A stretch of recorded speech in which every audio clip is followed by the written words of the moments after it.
Hola, bienvenido a Pixoguías. Somos Rodrigo y Sofía y este es un video resumen en donde mostraremos únicamente los reactivos del área que pudiste ver en el título de este video. Como sabes, existe un video llamado Guía Ceneval EUC-CP 100 reactivos Contaduría Pública. ¿Qué es este video? Bueno, es un video en donde mostramos cómo es la guía gráficamente para el examen uniforme de certificación de la Contaduría Pública. Sin embargo, en este video únicamente nos vamos a enfocar en los reactivos que pudiste ver en el título de este video. Nos vamos a ir un poco rápido, recuerda, son 7 áreas, no las vamos a analizar detalladamente aquí todas, porque para eso está el video que ya pudiste ver anteriormente. Y si no, te dejamos el enlace a ese video en la descripción. Recuerda, más o menos así se ve el material, más o menos de esta forma son los textos. Los reactivos tienen 4 formatos como los que estás viendo en este momento, y en este video únicamente revisaremos los reactivos del área que ya indicamos en el título. El material es PDF, lo puedes ver en cualquiera de estos dispositivos, excepto en Kindle, se puede imprimir y hay varias versiones como las que puedes ver en este momento. Todas las versiones contienen los temas desarrollados, pero varían en la cantidad de reactivos únicamente. Entonces recuerda, para fines de este video indicamos un determinado año en la portada, porque no podemos hacer todos los años un video de cada guía. Como puedes ver aquí, aunque diga 2025, no te preocupes, para el momento en el que estés viendo esta guía ya va a estar actualizado. Muy bien, sin más, comenzamos. En este caso puedes ponerte en contacto con nosotros a través de nuestras redes sociales, Facebook, Instagram, WhatsApp, Telegram, por Messenger de Facebook, YouTube también, TikTok y aquí también por nuestro correo electrónico, de preferencia por WhatsApp. Ahora revisaremos reactivos del área 1 contabilidad con el formato de cuestionamiento directo. A lo largo de este video vas a poder ver que en muchos reactivos en la parte superior indicamos la subárea y el tema al que hace referencia el contenido del reactivo. Por ejemplo, este reactivo que vamos a ver a continuación es de la subárea 1.4, preparación de los estados financieros básicos establecidos en la normativa contable. Como pudimos ver al inicio de este video, los temas que están indicados aquí pues son los que están en la tablita y obviamente son los vigentes y oficiales. Y el tema es 1.4.2, norma relativa a elaboración de estados financieros. También a lo largo de este video y conforme vayamos viendo los reactivos, veremos la justificación y sobre todo cómo se hacen los cálculos.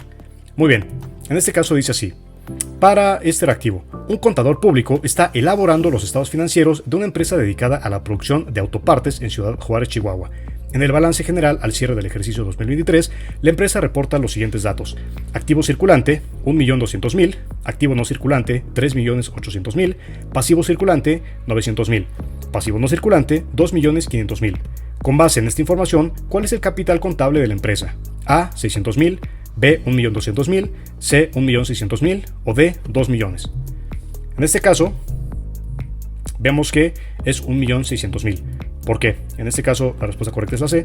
La justificación es que el capital contable se determina mediante la siguiente fórmula: capital contable igual a total activo menos total pasivo. Cálculo del total activo es lo primero que hay que hacer. Entonces es activo circulante más activo no circulante, que es 1.200.000, más 3.800.000, que nos da 5 millones, lo cual tenemos justamente acá. Ahora, el cálculo del total pasivo, en este caso es total pasivo, pasivo circulante más pasivo no circulante, y es 900.000 más 2.500.000, que nos da 3.400.000. Finalmente, el cálculo del capital contable se hace con los 5 millones que ya teníamos, menos 3.400.000, y esto nos da 1.600.000. Por lo tanto, el capital contable es ese y corresponde a la opción C. También vas a ver que, pues obviamente estos cálculos están respaldados por las referencias que indicamos abajo. Una empresa con actividad de compraventa de refacciones para automóviles importa 4 montacargas para usarse en su bodega. Con este motivo, realiza la operación con una empresa sueca, debiendo registrar dichas transacciones y considerando la normatividad aplicable. La moneda de registro es en pesos mexicanos, la moneda funcional es en euros y la moneda de informe es en pesos mexicanos. Con fecha 31 de mayo del 20X2, adquirió 4 montacargas con valor de 560 euros cada uno, por los cuales paga el 60% y el resto en 60 días. Paga por los siguientes conceptos: impuesto de importación, 4.850, flete, 220 euros, IVA, 6.358 pesos y gastos aduanales, 180 euros. El tipo de cambio para la operación es de 17.74. ¿Qué registro corresponde a la transacción antes descrita? A. Registro con montos en euros. B. Registro con IVA acreditable y gastos especificados en pesos. C. Registro con montos en pesos considerando el 60% pagado y el resto en acreedores. O D. Registro en euros con desglose de gastos y acreedores. En este caso la respuesta es la B, que es registro con IVA acreditable. En este caso tenemos que la opción B incluye el registro correcto en pesos mexicanos, la moneda de registro, considerando los costos de adquisición, o sea, 51.683.60, el IVA acreditable, que es de 6.358, y reflejando el pago del 60% en bancos, que es 42.146.56, y el 40% pendiente en acreedores, que es 15.895.04. Esto se ajusta a la normatividad mexicana y al uso de la moneda funcional. A y D están incorrectas porque no convierten los valores en moneda de registro, que son pesos, y C está incorrecta porque no refleja gastos en su totalidad ni considera el desglose detallado del IVA y los acreedores. Con la siguiente balanza de movimientos realizados durante el ejercicio social de bolsas de papel SADCB, determine la cantidad correspondiente a costos y gastos del estado de resultados. Ordene los rubros que lo integran atendiendo a su función a partir de la NIF B3. Entonces, ten en cuenta que para este examen van a poner muchísimas tablas. Familiarízate mucho, por ejemplo, con esta clase de tablas de balanza de movimientos o saldos finales. Nos van a poner cuentas, debe y haber. Esas tablas vienen de cajón en el examen. Entonces, aquí tenemos las opciones de respuesta. Vemos aquí los costos de venta, gastos de administración, depreciación y otros gastos, etc. Entonces, vemos aquí que la respuesta es la A. Veamos aquí con mucho cuidado que los bancos tiene aquí que debe 285,000, clientes debe tanto, inventarios, funcionarios, terreno, mobiliario, publicidad, etcétera, etcétera. Y a ver, aquí por ejemplo ponemos atención y dice depresión acumulada 72,000, proveedores, esto y esto. No podemos detenernos a analizar con tanto detalle el reactivo porque son muchos reactivos que ver, pero vamos a ver la explicación de la respuesta. Aquí dice que es la A, en este caso vamos a ver por qué. Dice costo de ventas 943,075, gastos de venta 341,996 y gastos de administración 114,001. En este caso la respuesta correcta es la A. Pero bueno, ¿por qué? Porque la opción A clasifica correctamente los costos y gastos en tres grandes rubros, que son costos de ventas y gastos de administración, siguiendo las normas de información financiera NIF B3, que establece la presentación del estado de resultados bajo el método de función. Así que los valores específicos se obtienen de la información proporcionada en la balanza. B y C desglosan innecesariamente los gastos en categorías no alineadas con la NIF y D combina incorrectamente categorías de costos y gastos. Entonces, si te fijas, ni siquiera tuvimos que hacer alguna especie de cálculo o algo por el estilo, simplemente familiarízate exactamente con qué es lo que dice cada NIF y cómo es que se presentan los informes y los datos. Analice los movimientos del inventario de compañía SADCB del mes de mayo. Artículo, lámparas para exteriores. Entonces tenemos en esta tabla día, referencia, entrada, salida, existencia, precios o costo medio y valores. Entonces tenemos aquí día de 1, 9, 16, 25, 31, la referencia N1, 2, 1, 1, 3, 2, la entrada, salida, existencia, etc. ¿Cuál es el método de evaluación que se utiliza y cuantifique el importe que deberá reflejar la cuenta de inventario a la fecha del balance general? Recuerda, para este examen hay muchísimas tablas. Entonces tenemos aquí PEPS 2500, PEPS 4050, WEPS 2500 o WEPS 4050. La respuesta es justamente esa, WEPS 4050. ¿Por qué? Porque el método WEPS, que es últimas entradas, primeras salidas, indica que las unidades más recientes, compradas a mayor costo, son las primeras en salir al inventario. Entonces, según el detalle o la tabla, vemos aquí que el saldo de inventario al 31 de mayo es de 750 unidades, justamente el que vemos por acá. Entonces, estas unidades incluyen 500 unidades a 5 pesos de la entrada NI, que vemos por acá, porque aquí tenemos el precio, y 250 unidades a 6 pesos de la entrada N3, que vemos por acá. ¿Ok? Entonces, el valor total del inventario es 500 por 5, nos da 2500, 250 por 6 nos da 1500, y el total es 4050. Por lo tanto, la respuesta es la D. El saldo final del inventario bajo el método WEPS refleja este valor. Entonces, A y B no son correctas porque reflejan el método PEPS, que son primeras entradas, primeras salidas, y C calcula un valor incorrecto bajo WEPS. Tomando en consideración las siguientes cifras de un ente económico, ¿cuál es la posición monetaria acumulada de los activos a la fecha del balance?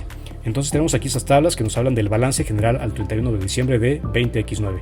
Tenemos concepto, importe y los pasivos y capital contable. O sea, tenemos aquí los conceptos: caja y bancos, inversiones en valores, cuentas por cobrar, inventario de producto terminado, activo circulante, maquinaria y equipo, depreciación acumulada, activo fijo neto, activo total, pasivo y capital contable, proveedores, etc. Y bueno, obviamente las cifras que están por acá.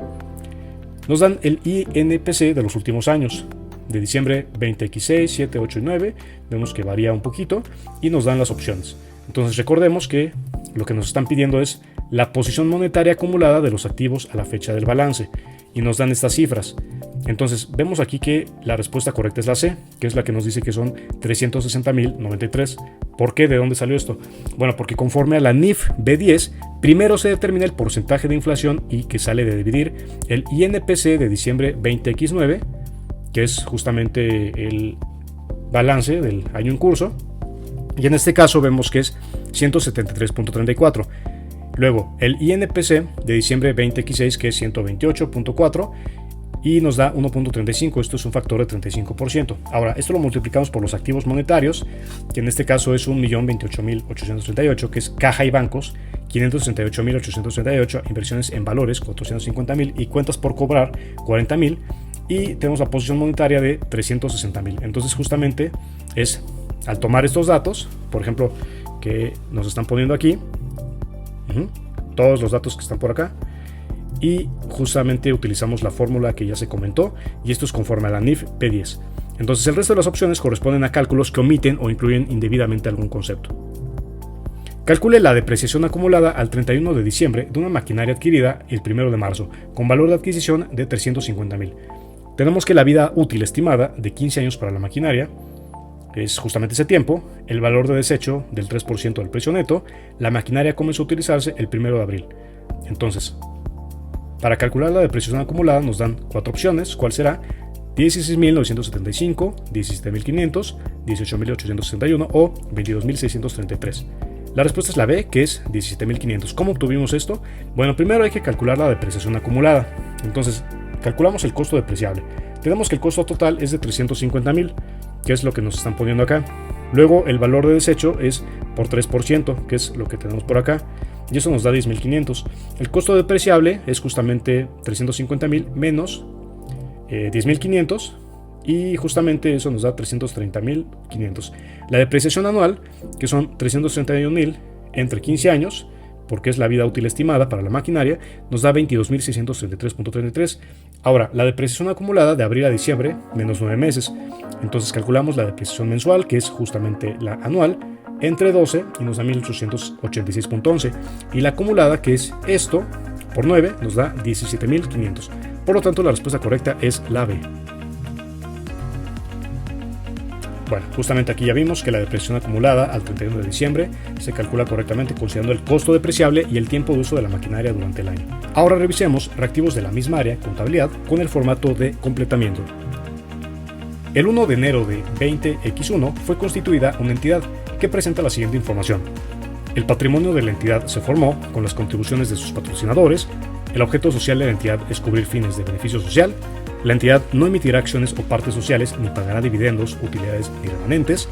La clasificación de la entidad según la NIF A3 es A. Lucrativa, sociedad civil, no lucrativa o asociación civil. O sea, la información que nos dieron aquí fue un detalle de algo que tenemos que adivinar qué es. Bueno, no adivinar, sino que averiguar qué es o a qué hace referencia de acuerdo a la NIF. Entonces aquí tenemos que es la NIF A3. Y nos habla de que esto concuerda con una entidad no lucrativa. ¿Por qué? Porque según la NIF A3, una entidad no lucrativa se define como aquella cuyo propósito es realizar actividades para fines sociales o comunitarios sin distribuir utilidades, remanentes o dividendos entre sus patrocinadores, que son las características que están acá. En este caso, la entidad cumple con las características al enfocarse en beneficio social y no repartir ganancias. A es incorrecto porque no busca generar utilidades. B y D, aunque podrían coincidir en estructura, no reflejan específicamente la clasificación contable según la NIF. Con base en el análisis de la siguiente información, indica la manera en que según la NIF A3 deberán ser clasificadas las entidades alfa y beta respectivamente. Entonces tenemos aquí las entidades alfa y beta. La constitución, que es lo que tienen, el objeto social, fuente y origen del patrimonio y propietarios. Como podemos ver, pues varían un poquito en cuanto a sus características. Entonces aquí nos ponen alfa como va a ser, si anónima, lucrativa, etcétera, y beta como va a ser. Entonces la respuesta es la D. Vemos que es alfa como entidad lucrativa y beta como entidad no lucrativa. Entonces, ¿por qué? Porque, bueno, según la NIF A3, alfa es una entidad lucrativa porque su objeto social es la compraventa de bienes. Entonces, está constituida por recursos humanos, materiales y financieros. El objeto es la compraventa de artículos para oficina. La fuente y origen del patrimonio son aportaciones y los propietarios son socios. En este caso, bueno, es justamente lo que comentamos, y Beta en cambio es una entidad no lucrativa ya que se enfoca en fines sociales y obtiene recursos de donativos sin repartir utilidades. A, B y C no reflejan adecuadamente la naturaleza contable y operativa de las entidades conforme a la NIF, que bueno, eso es como un poquito obvio de acuerdo al análisis que ya hicimos. Se conformará una institución deportiva con fines ecológicos y de ayuda en áreas de desarrollo humano y deportivo para niños y jóvenes de una comunidad. El proyecto será financiado con fondos públicos del gobierno estatal y con fondos privados de un grupo de empresarios de la región. Se contará con voluntarios especializados en diferentes ramas del comportamiento humano a los que se les cubrirá sus gastos operativos y de transporte. Para dar transparencia al manejo de los recursos económicos, se contratará un fideicomiso, del cual las empresas involucradas solo obtendrán un reconocimiento público por su labor. De acuerdo con lo establecido en la NIF A3, la información financiera se debe presentar como la correspondiente a entidad pública, sociedad civil, entidad no lucrativa o sociedad de participación estatal. Respuesta C. Entidad no lucrativa. En este caso, según la NIF A3, una entidad no lucrativa tiene como finalidad llevar a cabo actividades de interés social, comunitario o cultural sin el objetivo de generar utilidades para repartir entre sus participantes. En este caso, la institución deportiva cumple con estas características al enfocarse en fines sociales y ecológicos, financiándose con fondos públicos y privados, sin ánimo de lucro. A es incorrecta porque no es exclusivamente una entidad gubernamental. B y D no aplican porque la estructura descrita no implica la naturaleza civil o de participación estatal como tal. Con fecha del 15 de julio, se efectuó la recuperación de cartera de cuentas por cobrar con cargo a clientes mediante el pago del cliente A, por un importe de 50,000 pesos. El pago antes mencionado fue realizado con un depósito en la cuenta de banco Y. El registro contable de la operación anterior, conforme a la normativa vigente, es... Entonces tenemos aquí, como opciones de respuesta, pues tablas, ¿no? Entonces, tú como contador, como contadora, no debes asustarte, ya que las tablas pues, son prácticamente como tu sangre vital, o sea, es lo que ves, has visto y verás toda tu vida como contador, así que no te preocupes, simplemente analiza de qué es la tabla. Dice el concepto, bancos, banco Y, clientes, cliente A. Parcial, debe y haber. Prácticamente es lo mismo en las cuatro tablas, lo que nos va a cambiar aquí es el concepto. Entonces, aquí por ejemplo, vemos que nos hablan del banco Y, clientes A, aquí ya nos empiezan a hablar en vez de clientes de proveedores, y aquí por ejemplo ya nos meten el concepto de caja general y efectivo, y puros clientes, y aquí también nos cambian, ya nos ponen inventarios y productos. Entonces prácticamente el parcial debe y haber son lo mismo, pero nos van cambiando exactamente el concepto. Entonces vemos que la respuesta es la A. ¿Por qué? Bueno, pues es que el registro correcto para la recuperación de cuentas por cobrar implica cargar el monto recuperado a la cuenta de bancos, como la vemos acá, específicamente en banco Y, ya que el depósito se hizo en esta cuenta, y abonar la cuenta de clientes, que es lo que vemos acá. Entonces debe haber. Lo demás pues no tiene sentido para este reactivo. Entonces, bueno, justamente pues esta transacción reduce la cartera pendiente de cobro. B es incorrecto porque utiliza la cuenta de efectivo en lugar de bancos, como podemos ver aquí. C es incorrecto porque involucra proveedores, lo cual no aplica en este caso. Y D es incorrecto porque asocia el pago con inventarios, lo cual no corresponde a la naturaleza de la transacción que vemos por este lado. Una entidad compró un terreno, pagó 2 millones de pesos por adquisición, 250,000 por honorarios y gastos notariales, 100,000 por indemnizaciones a terceros, 80,000 por demoliciones, limpieza y desmontaje y 300,000 por drenaje y obras de urbanización. El saldo al cierre del periodo de la cuenta del terreno es A. 2.430.000, B. 2.630.000, C. 2.650.000 o D. 2.730.000. Respuesta B. Bien, ¿cómo obtuvimos este cálculo? Bueno, pues hay que calcular los costos a incluir en la cuenta del terreno, que es la adquisición que ya comentamos previamente, todos estos datos. Entonces el total tenemos que es 2 millones más 250,000 más 100,000 más 80,000 más 300,000. Con base en el boletín B5, la información financiera por segmentos se aplica en entidades A. Con títulos que no cotizan públicamente, B. Económicamente significativas, C. Con opciones de acciones que no cotizan públicamente o D. Con títulos que cotizan públicamente. Respuesta: en este caso, de acuerdo al boletín B5 de la Normatividad Contable en México, la obligación de presentar información financiera por segmentos aplica principalmente a las entidades que tienen títulos que cotizan públicamente, que en este caso pues sería la D, debido a la necesidad de transparencia y rendición de cuentas hacia los inversionistas y otros usuarios. Estas entidades deben desglosar su información por segmentos operativos significativos, lo que permite una mejor evaluación de su desempeño financiero y operativo. Este enfoque asegura que los usuarios de la información financiera cuenten con detalles específicos sobre las diferentes áreas de negocio de una entidad, mejorando la toma de decisiones económicas. En una entidad situada en la Ciudad de México, una pérdida neta sufrida por un terremoto no cubierta por el seguro califica como A. Una partida extraordinaria, B. Una partida especial, C. Una partida normal o D. Un ajuste de resultados de ejercicios anteriores. Respuesta B. Una partida especial. El razonamiento es que, aun cuando la partida es inusual para la entidad, dado que no deriva de sus actividades propias y normales, el entorno del área geográfica en que opera es susceptible de presentar terremotos de manera recurrente. Por consiguiente, al no reunir al unísono las dos características de inusual e infrecuente, no califica como partida extraordinaria. Sin embargo, al ser inusual pero frecuente, puede considerarse como partida especial. Ahora revisemos reactivos del área 1 contabilidad con el formato de elección de elementos. Muy bien. En este caso vemos que es un reactivo de la subárea 1.1 marco conceptual aplicado a la entidad y de este tema. Seleccione las características cualitativas de la información financiera que, conforme la NIF A4, permiten que los usuarios tomen decisiones económicas basadas en los estados financieros. Entonces tenemos aquí estos elementos, nosotros tenemos que elegir cuáles. Vemos que aquí nos ponen que la respuesta correcta es la A, que nos indica que son estos elementos. 2, oportunidad, 4, comprensibilidad, y 5, relevancia. Los otros no son parte de la respuesta correcta. Entonces, justamente relevancia porque proporciona información significativa para los usuarios, comprensibilidad porque permite que los usuarios comprendan fácilmente la información presentada, y en este caso oportunidad porque asegura que la información esté disponible a tiempo para influir en las decisiones económicas. Por lo tanto, la respuesta es la A.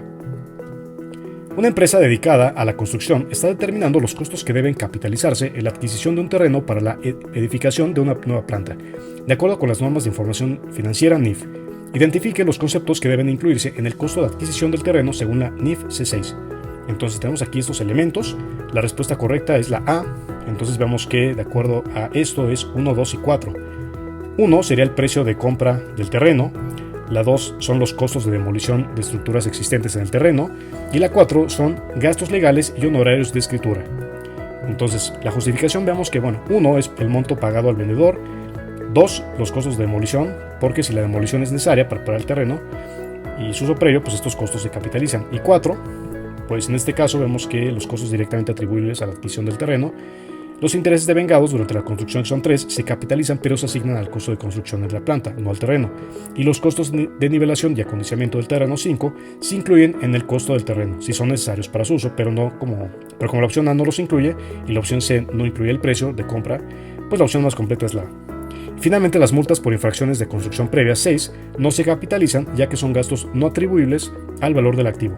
Entonces, pues la opción A es la que incluye los costos apropiados que deben capitalizarse en el terreno. Una sociedad anónima de capital variable presenta información financiera al 31 de diciembre de 20X2 con las siguientes características: balance general al 31 de diciembre de 20X1 y 20X2, estado de resultados, estado de variaciones en capital contable, notas a los estados financieros, las inversiones en acciones están presentadas a su valor histórico original y los registros contables se soportan por las pólizas de diario, de ingresos y de egresos correspondientes, y la información financiera es suficiente. Identifique las características cualitativas primarias y secundarias que se cumplen conforme a la NIF A4. Bien, veamos que aquí la opción es la C, que nos dice que es 2, 4 y 6, que es 2, relevancia, 4, comparabilidad y 6, objetiva. ¿Por qué? Bueno, porque la información financiera es relevante ya que con lo presentado se pueden tomar decisiones y asimismo es comparable ya que se está presentando el ejercicio terminado al 31 de diciembre de 20X1 y 20X2 y es objetiva ya que es suficiente. Se une el último punto de las características del caso práctico, lo anterior conforme a lo establecido en la NIF A4, párrafos 8, 12 y 20 de dicha norma. Ahora revisemos reactivos con el formato de relación de elementos. Relacione las diferentes situaciones contables con el principio de reconocimiento o medición que les corresponde según las normas de información financiera. Tenemos aquí en esta tabla la situación contable y el principio. Para fines de este video nos vamos a ir directo a la respuesta correcta, que es la A, y vemos que justamente se van a relacionar así los elementos. 1. Reconocer ingresos cuando se transfiere el control del bien con el principio de asociación de costos y gastos con ingresos. 2. Incluir los costos indirectos en la determinación de inventarios con B, que es la valuación. 3. Reconocer ingresos por intereses conforme se devengan con la devengación contable. Y 4. Determinar el monto de los activos en el estado de situación financiera con la presentación de los estados financieros. Puedes ponerle pausa al video para revisar con calma la explicación. Relacione las siguientes situaciones financieras con el tipo de tasa de cambio que se debe aplicar conforme a la NIF B15, conversión de monedas extranjeras. Entonces tenemos aquí en esta tabla situación financiera y tipo de tasa de cambio. La respuesta es la A y vemos que se relaciona así. 1. Reconocer una transacción al momento de su registro inicial con tasa de cambio histórica. 2. Convertir el saldo de un pasivo monetario al cierre del periodo con B, tasa de cambio de cierre. 3. Registrar ingresos generados por una operación extranjera con C, tasa de cambio promedio ponderado. Y 4. Evaluar la pérdida en el valor de un activo no monetario con D, tasa de cambio vigente al momento de la reevaluación. Puedes ponerle pausa al video para revisar la explicación. En este caso puedes ponerte en contacto con nosotros a través de nuestras redes sociales, Facebook, Instagram, WhatsApp, Telegram, por Messenger de Facebook, YouTube también, TikTok y aquí también por nuestro correo electrónico, de preferencia por WhatsApp.